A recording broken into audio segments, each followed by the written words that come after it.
നമുക്ക് അടുത്തതായി അസറ്റേറ്റിൻ്റെ ടെസ്റ്റുകളൊക്കെ ഒന്ന് നോക്കാം. ഇപ്പോൾ നമ്മൾ കാർബണേറ്റും സൾഫേറ്റും മനസ്സിലാക്കി.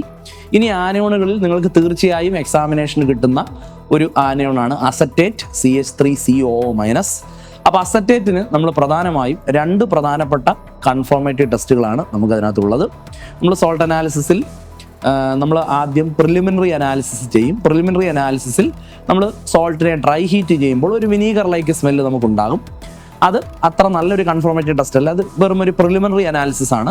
നമ്മളതിനെ സിസ്റ്റമാറ്റിക് അനാലിസിസിലേക്കും അല്ലെങ്കിൽ കൺഫോർമേറ്റീവ് ടെസ്റ്റിലേക്കും വരുമ്പം അസറ്റേറ്റിൻ്റെ വളരെ പ്രധാനപ്പെട്ട ഒരു കൺഫോർമേറ്റീവ് ടെസ്റ്റ് ഉണ്ട്.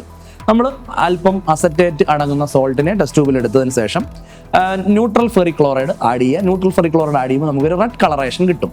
അതിനെ ഹീറ്റ് ചെയ്താൽ ഒന്ന് കൂളിപ്പിച്ച് നമുക്ക് റെഡ് പ്രസിപ്പിറ്റേറ്റ് കിട്ടും. നമുക്ക് റെഡ് കളറേഷൻ കിട്ടിയാൽ തന്നെ നമുക്ക് തന്നിരിക്കുന്ന സോൾട്ടിൽ അസറ്റേറ്റിൻ്റെ കണ്ടന്റ് ഉണ്ടെന്ന് നമുക്ക് കൺഫേം ചെയ്യാം.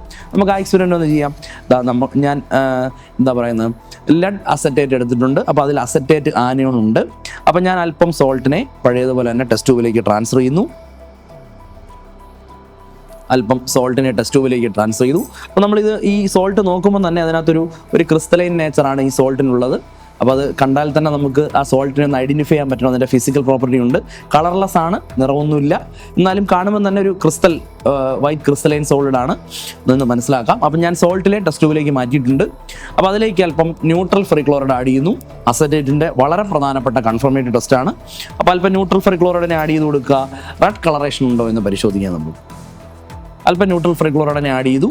അപ്പോൾ നമ്മൾ അതിൽ എന്ത് ചെയ്യുന്നു, നമ്മൾ നോർമലി അതിലേക്ക് ഒന്ന് നന്നായിട്ട് ഒബ്സർവ് ചെയ്ത് കഴിഞ്ഞാൽ ഒരു റെഡിഷ് കളർ അതിൽ അപ്പിയർ ചെയ്യുന്നതായി നമുക്ക് കാണാം. നിങ്ങൾ ഗ്രാജുവലി ചെയ്ത് നോക്കിക്കഴിഞ്ഞാൽ ഞാൻ ഒഴിച്ചു കഴിഞ്ഞ ഒരു റെഡ് കളർ കാണുന്നില്ലേ? അപ്പോൾ ഈ ഒരു റെഡ് കളർ ഇതിനെ ഒന്ന് ഹീറ്റ് ചെയ്ത് കുറച്ച് വാട്ടറൊക്കെ ആഡ് ചെയ്താൽ നമുക്ക് റെഡ് പ്രസിപ്പിറ്റേറ്റ് കിട്ടും. റെഡ് കളറേഷൻ കിട്ടിയാൽ തന്നെ നമുക്ക് 100% ഉറപ്പിക്കാം ഈ സോൾട്ടിൽ അസറ്റേറ്റിൻ്റെ പ്രസൻസ് ഉണ്ട്. So acetate gives A red colouration with neutral ferric chloride. അപ്പോൾ FeCl3 എന്ന് പറഞ്ഞ് ലാബിൽ കളേർഡ് സൊല്യൂഷൻ ആയിരിക്കും, അത് ലാബിൽ ഉറപ്പായും ഉണ്ടാകും. അപ്പം we get a red coloration. അതിനെ ഹീറ്റ് ചെയ്ത് കഴിഞ്ഞാൽ ഹീറ്റ് ചെയ്തിട്ടൊന്ന് കൂളാക്കിയാൽ നമുക്ക് ഇവിടെ ഒരു റെഡ് പ്രസിപ്പിറ്റേറ്റ് കിട്ടും. This confirms the presence of acetate CH3COO-. Okay, smell of vinegar confirm ചെയ്യണം. അസറ്റേറ്റിൻ്റെ മറ്റൊരു വളരെ പ്രധാനപ്പെട്ട കൺഫർമേഷനാണ് നമ്മൾ സ്മെൽ ഓഫ് വിനീഗർ നോക്കുക. സ്മെൽ ഓഫ് വിനീഗർ നമുക്ക് കണ്ട് മനസ്സിലാക്കാൻ പറ്റുന്നതല്ല. നമ്മൾ എന്ത് ചെയ്യുക, നിങ്ങൾക്ക് സ്കൂൾ ടീച്ചേഴ്സ് എന്തായാലും ഒരു അഡീഷണൽ വാച്ച് ക്ലാസ് നിങ്ങൾക്ക് തന്നിരിക്കും. നിങ്ങൾ ആ അഡീഷണൽ വാച്ച് ക്ലാസ്സിലേക്ക് എന്ത് ചെയ്യുക, അല്പം സോൾട്ടിനെ ട്രാൻസ്ഫർ ചെയ്യുക. സോൾട്ടിനെ ട്രാൻസ്ഫർ ചെയ്തതിന് ശേഷം ഇതിലേക്ക് കുറച്ച് കോൺസെൻട്രേറ്റഡ് സൾഫ്യൂരിക് ആസിഡ് അല്ലെങ്കിൽ ഡൈലൂട്ടഡ് സൾഫ്യൂരിക് ആസിഡ് അവൈലബിൾ ആണെങ്കിൽ ഡൈലൂട്ടഡ് സൾഫ്യൂരിക് ആസിഡ് ഒഴിച്ചാലും മതി. അപ്പോൾ നമ്മൾ എന്ത് ചെയ്യുക, ഒന്നുകിൽ കോൺസെൻട്രേറ്റഡ് സൾഫ്യൂരിക് ആസിഡ് അതിനകത്ത് ആഡ് ചെയ്യുക. ഇതിനകത്ത് ആഡ് ചെയ്ത് ഗ്ലാസ് റോഡ് കൊണ്ട് നന്നായിട്ട് ഇളക്കുക. എന്നിട്ട് നമ്മളൊന്ന് സ്മെല്ല് ചെയ്ത് നോക്കുമ്പോൾ വീട്ടിലെ വിനാഗിരിയില്ലേ, വിനീഗർ, അതിൻ്റെ സ്മെല്ലുണ്ടെങ്കിൽ നമുക്ക് അസറ്റേറ്റ് വീണ്ടും ഉറപ്പിക്കാം. അപ്പോൾ ആദ്യം നമ്മൾ അതായിരിക്കും ചെയ്യുന്നത്. അതായത് സോൾട്ടിനെ വാച്ച് ഗ്ലാസ്സിലാണ് എടുക്കേണ്ടത്, ടെസ്റ്റ് ട്യൂബിലല്ല. സോൾട്ടിനെ അല്പം വാച്ച് ഗ്ലാസ്സിലേക്ക് എടുക്കുക.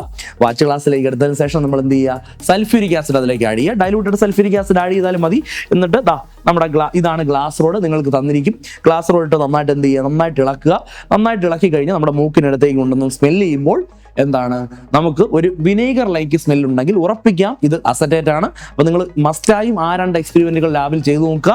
വിനീഗർ ലൈക്ക് സ്മെല്ലുണ്ട്, അതുപോലെ തന്നെ ന്യൂട്രൽ ഫെറിക് ക്ലോറൈഡ് ആഡ് ചെയ്യുമ്പോൾ റെഡ് കളറേഷൻ കിട്ടുന്നു. നമ്മൾ ഓൾറെഡി അത് ചെയ്തതുകൊണ്ട് അതിപ്പം ഇത്രയും സമയമായപ്പോൾ നല്ല റെഡിഷ് കളറായി മാറി. ഈ റെഡ് കളറേഷൻ കിട്ടുന്നു. അപ്പോൾ നമുക്ക് അസറ്റേറ്റിനെ എന്ത് ചെയ്യാൻ പറ്റും, കൺഫേം ചെയ്യാൻ പറ്റും. അസറ്റിക് ആസിഡ് എന്ന് പറഞ്ഞാൽ നമുക്കറിയാം വിനാഗിരിയാണ്, വിനീഗറാണ്. അപ്പോൾ നമ്മൾ എന്ത് ചെയ്യുന്നു, സോൾട്ടിലെ ഒരു വാച്ച് ഗ്ലാസ്സിലേക്ക് അല്പം എടുക്കുക. എന്നിട്ട് അതിനുശേഷം അതിനകത്തേക്ക് കോൺസെൻട്രേറ്റഡ് അല്ലെങ്കിൽ ഡൈലൂട്ടഡ് സൾഫ്യൂരിക് ആസിഡ് ആഡ് ചെയ്യുക. മിക്കവാറും എല്ലാവർക്കും ഡൈലൂട്ടഡ് സൾഫ്യൂരിക് ആസിഡ് ആയിരിക്കും അവൈലബിൾ ആയിട്ടുള്ളത്.